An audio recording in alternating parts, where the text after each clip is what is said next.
Po besedah Tomšičeve si v sevniškem zdravstvenem domu kmalu obetajo tudi triažno enoto satelitskega urgentnega centra. 20 je s 1.4. priznana Sevnici triažna enota za satelitski urgentni center.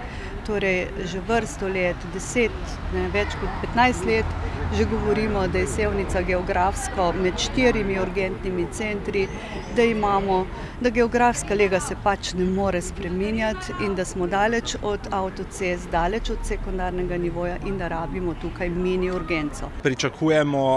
Pričakujemo vključitev v dispečerski center Maribor, kar bi naj bilo predvidoma septembra letos. Zdaj lahko povem, da je vseh različnih aktivacij približno 100 do 120 mesečno. Z namenom reševanja življenj je v občini Sevnica skladno z dogovorom med občino Sevnica, Gasilsko zvezo Sevnica in zdravstvenim domom Sevnica vzpostavljena služba prvih posredovalcev. Smo že imeli primer, ko so naši prvi posredovalci v 4 minutah bili na kraju dogodka, ko je to bilo potrebno.